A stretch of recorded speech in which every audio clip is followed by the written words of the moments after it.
इस क्वेश्चन में आपको पूछा गया है कि एंथ्रानिलिक एसिड कैसे सिंथेसाइज किया जा सकता है थैलीमाइड से। 4 रिएक्शन का नाम दिया गया है। ये चारों ही बहुत इंपॉर्टेंट रिएक्शन है क्योंकि ये चारों एक जैसा रिएक्शन है, मैकेनिज्म भी बहुत मिलता जुलता है। Curtius rearrangement, Schmidt, Lossen and Hofmann. पहले हम ब्रीफली इन चारों रिएक्शन के बारे में एक बार देख लेंगे, उसके बाद हम इस क्वेश्चन को सॉल्व करेंगे।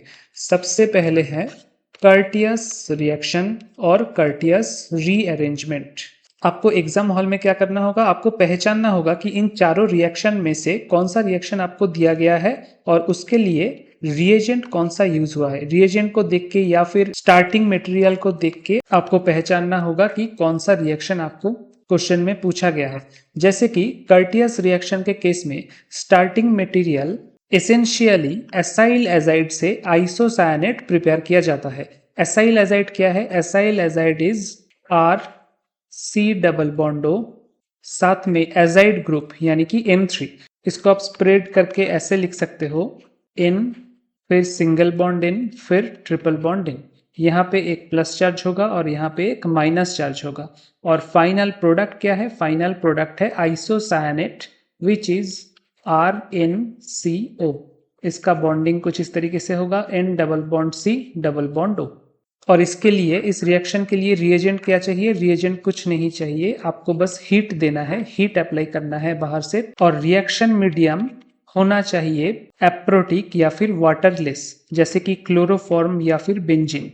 बात यह है कि आपको acyl azide and isocyanate maximum question में नहीं मिलेगा क्योंकि कर्टियस रिएक्शन मेनली यूज होता है 1 डिग्री एमाइन प्रिपेयर करने के लिए, यानी कि RnH2 इस टाइप का स्ट्रक्चर प्रिपरेशन के लिए कर्टियस रीअरेंजमेंट को यूज किया जाता है। और स्टार्टिंग मटेरियल भी एसाइल एजाइड नहीं रहता, अलग अलग केस में अलग अलग स्टार्टिंग मटेरियल रहता है। फॉर एग्जाम्पल, सपोज आपके पास एक कार्बोक्सिलिक एसिड है, RC डबल बॉन्डो OH। इसको आप अगर SOCl2 मीडियम में रिएक्शन करवाओगे तो क्या प्रोड्यूस होगा? Acyl chloride. This is acyl chloride. कहाँ से जनरेट हुआ? एसिड से जनरेट हुआ इन SOCl2 मीडियम। और इसको अगर आप हाइड्रोजन से ट्रीट करोगे, NH2NH2, दिस इज हाइड्रोजन, इससे ट्रीट करवाओगे तो क्या होगा? ये जो क्लोरीन ग्रुप है, ये गुड लिविंग ग्रुप है, ये चला जाएगा, यहाँ पे आपको मिलेगा NH2। अब इस प्रोडक्ट को अगर आप HNO2 यानी कि नाइट्रस एसिड से ट्रीट करोगे, then you will get acyl azide, जो आपका कर्टियस रिएक्शन का स्टार्टिंग मटेरियल है। देखिए, कर्टियस रिएक्शन का स्टार्टिंग मटेरियल था ये था starting material for acyl azide reaction. लेकिन कंपटीटिव एग्जाम के क्वेश्चन में आपको एसिड ग्रुप से शुरू किया जाएगा या फिर एसाइल क्लोराइड ग्रुप से शुरू किया जाएगा। इसीलिए ये रिएक्शन चेन भी इंपॉर्टेंट है कि SOCl2 कब यूज होता है, हाइड्रोजन कब यूज होता है, या फिर नाइट्रस ऑक्साइड यूज होने पे क्या रिएक्शन होता है। These are all important things. अब आप बता सकते हो कि यहाँ से एसाइल एजाइड से अगर हमने हीट अप्लाई किया इन सम एप्रोटिक सॉल्वेंट लाइक बेंजीन या फिर क्लोरोफॉर्म, तो हमारे पास क्या आएगा? हमारे पास आएगा RnCO यानी कि आइसोसायनेट। लेकिन ये हमारा मेन प्रोडक्ट नहीं है। हम यहाँ पे जो एप्रोटिक सॉल्वेंट यूज कर रहे हैं, इसका मतलब क्या? मतलब अगर वो सॉल्वेंट प्रोटिक होता, फॉर एग्जांपल वाटर होता, तो कुछ ना कुछ रिएक्शन हो जाता। रिएक्शन मीडियम आइसोसायनेट तक आके रुकता नहीं, तो क्या प्रोड्यूस होता? अगर हम प्रोटिक सॉल्वेंट यूज करते तो आइसोसायनेट को अगर आप H2O के प्रेजेंस में रिएक्ट करवाओगे तो वो सीधा RnH2 फॉर्म करेगा, यानी कि 1 डिग्री एमाइन आपको मिलेगा। And that is why Curtius reaction के केस में आपको सिर्फ हीट नहीं देखने को मिलेगा, आपको इस टाइप का देखने को मिलेगा कि 1 है हीट एंड सेकेंड रिएजेंट है एसिडिक वर्कअप, ताकि ये जो पहले आइसोसायनेट प्रोड्यूस हुआ है उसको आप 1 डिग्री एमाइन तक लेके जाओ। तो ये रिएक्शन लाइन आप याद रखना कि एसिड से पहले एसाइल क्लोराइड प्रोड्यूस हुआ, उसके बाद हाइड्रोजन आपने अप्लाई किया तो ये प्रोड्यूस हुआ, उसके बाद HNO3 आपने अप्लाई किया नाइट्रस एसिड, तो आपका एसाइल एजाइड प्रोड्यूस हुआ। एंड फाइनली आपको क्या मिला? हीट अप्लाई करने के बाद और एसिडिक वर्कअप करने के बाद आपको मिला 1 degree amine. This is the goal of Curtius rearrangement कि आपको 1 डिग्री अमाइन तक पहुंचना है। अब देखते हैं स्टार्टिंग मटेरियल, अगर हमारे पास एसिड ना हो के एक एस्टर हो, कोई रिएक्शन में मान लीजिए आपको ये दिया गया है, एक एस्टर दिया गया है, एस्टर को अगर आप हाइड्रोजन के साथ रिएक्ट करवाओगे तो क्या होगा, this is a very good leaving group, तो ये भी बन जाएगा RCO NH2। इस रिएक्शन स्टेप को आप देखिए किसके साथ आप कंपेयर कर सकते हो, यहाँ पे जो एसिड था, स्टार्टिंग मटेरियल में जो एसिड था, उस एसिड को SOCl2 से रिएक्ट करने के बाद आपके पास एसाइल क्लोराइड आया था। अब एसाइल क्लोराइड का ये क्लोरीन है बहुत अच्छा लिविंग ग्रुप, और इसीलिए हमने हाइड्रोजन अप्लाई किया था। यहाँ पे फर्स्ट स्टेप में ही आपको बहुत अच्छा लिविंग ग्रुप मिल रहा है in the form of ester group, तो इसीलिए एस्टर को हमने डायरेक्ट हाइड्रोजन से रिएक्ट करवा दिया। अब वही रिएजेंट चलेगा, HNO2 हम देंगे यानी कि नाइट्रस एसिड, ये देने पे हमारे पास एसाइल एजाइड आ जाएगा। उसके बाद हम फर्स्ट रिएजेंट देंगे हीट एंड सेकेंड रिएजेंट देंगे एसिडिक वर्कअप, तो हमारे पास आ जाएगा 1 डिग्री अमाइन RNH2। ये आपका फाइनल प्रोडक्ट है और एग्जाम में इसी टाइप का क्वेश्चन पूछा जाएगा। नेक्स्ट है लॉसेन रीअरेंजमेंट। कर्टियस के बाद है लॉसेन रीअरेंजमेंट। यहाँ पे स्टार्टिंग मटेरियल क्या है, स्टार्टिंग मटेरियल है acyl derivative of hydroxamic acid. Hydroxamic acid का स्ट्रक्चर क्या है, आप दो एसिड का स्ट्रक्चर याद रखिएगा, एक है कार्बामिक एसिड और एक है हाइड्रोक्सामिक एसिड। दोनों में डिफरेंस क्या है, कार्बामिक एसिड के केस में कार्बन ग्रुप बाद में आएगा, पहले NH आएगा फिर C double bond OH। Carbamic acid शुरू होता है C से, C यहाँ पे बाद में आएगा COOH। और हाइड्रोक्सामिक एसिड के केस में पहले कार्बोनिल ग्रुप आएगा RC डबल बॉन्ड O, उसके बाद आएगा NH, उसके बाद OH। ये है डिफरेंस। तो हमारे यहाँ पे कार्बामिक एसिड का कोई काम नहीं है, बट इंपॉर्टेंट है हाइड्रोक्सामिक एसिड।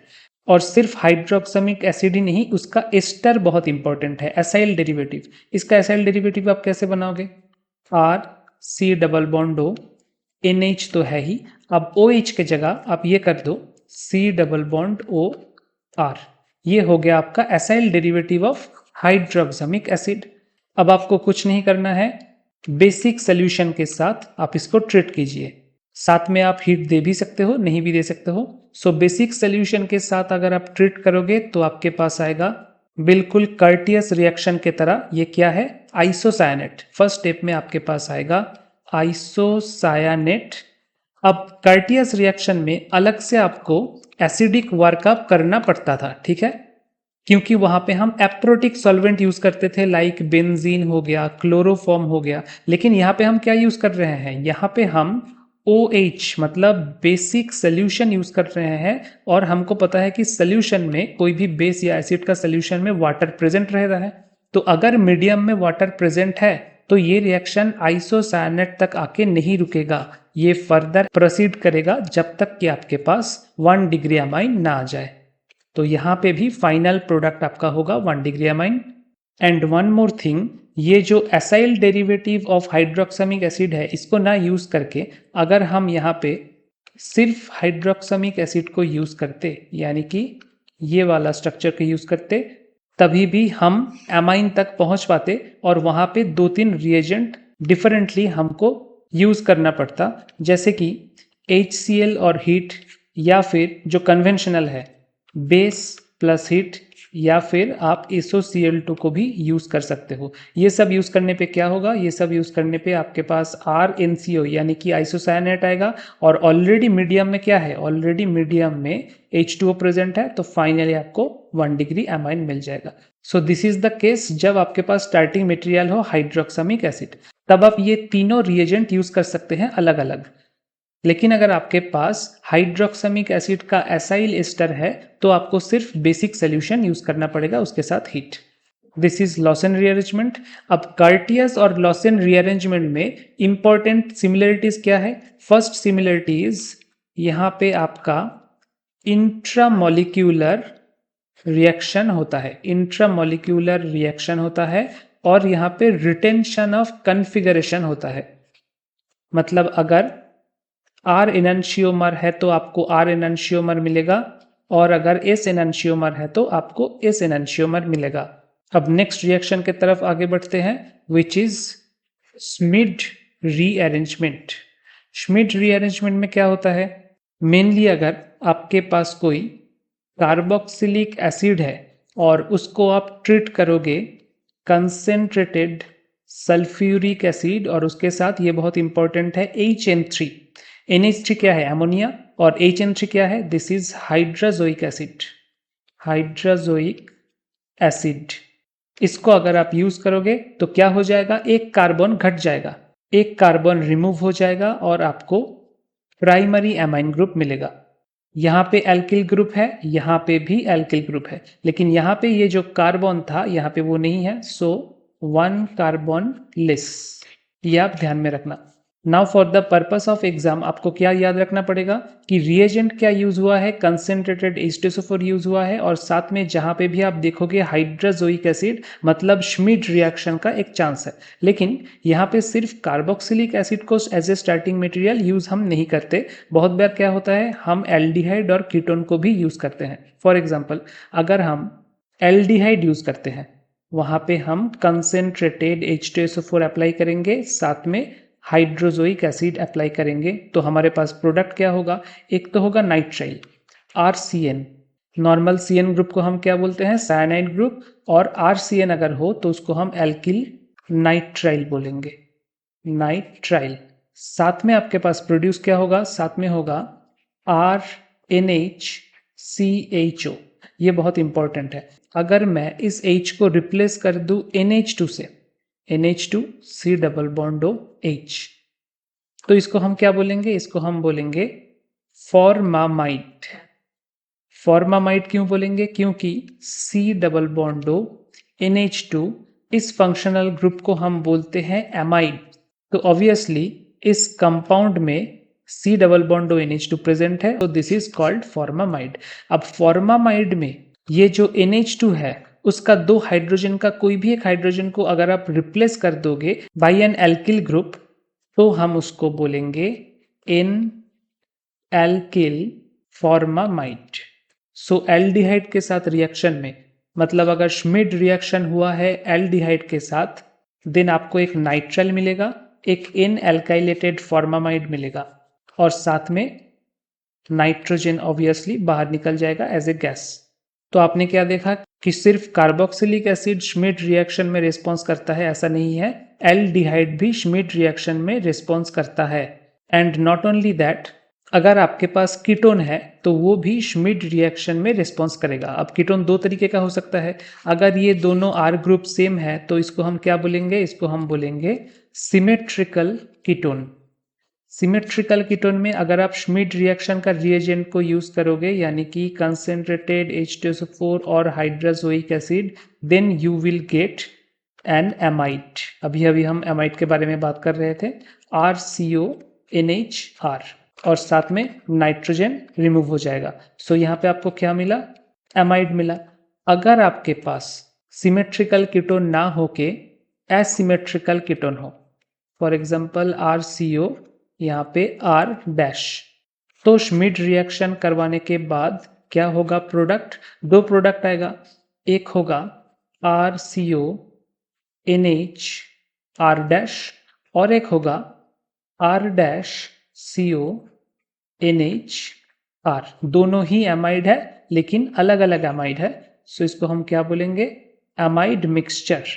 तो ये है ऑन द होल श्मिड रिएक्शन कि मेनली तो एसिड के साथ रिएक्शन होता है और आपको 1 डिग्री एमाइन मिलता है जिसमें एक कार्बन लेस है, लेकिन बाकी एल्डिहाइड और कीटोन के साथ भी रिएक्शन हो सकता है। अब हम आएंगे हमारे आखिरी रिएक्शन के तरफ, which is called Hofmann rearrangement. अब इसका और एक नाम भी है, हॉफमैन रीअरेंजमेंट या फिर Hoffmann degradation.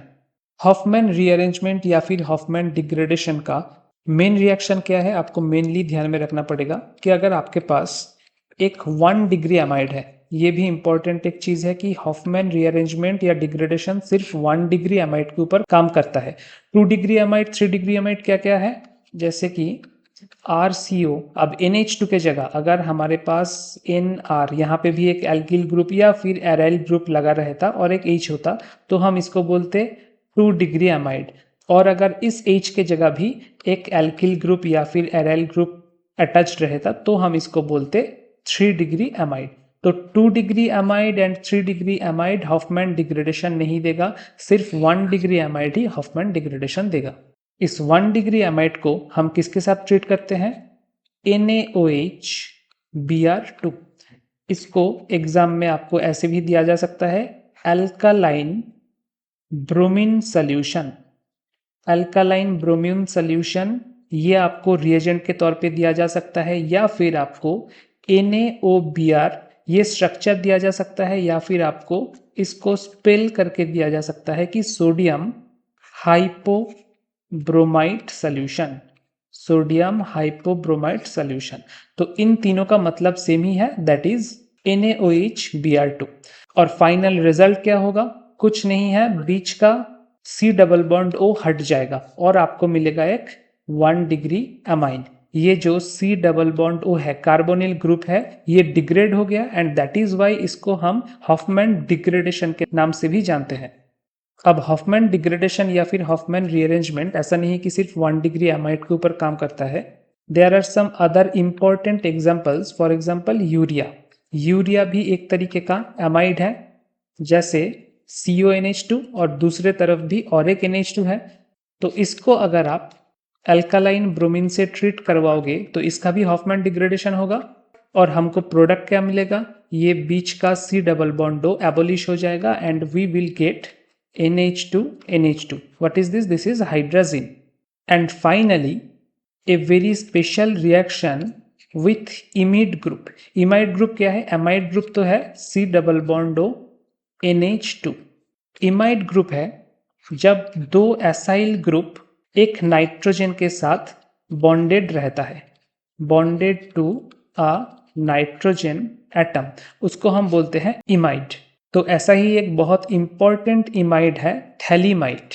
This is the structure of phthalimide, double bond O, यहाँ पे डबल बॉन्ड O। अब यहाँ पे अगर O रहता तो क्या होता? ये थैलिक एनहाइड्राइड होता, लेकिन यहाँ पे O नहीं है, यहाँ पे क्या है? NH है। तो ये हो गया थैलीमाइड। अब थैलीमाइड अगर रिएक्शन करेगा अल्कालाइन ब्रोमीन सोल्यूशन के साथ, then we will get this structure.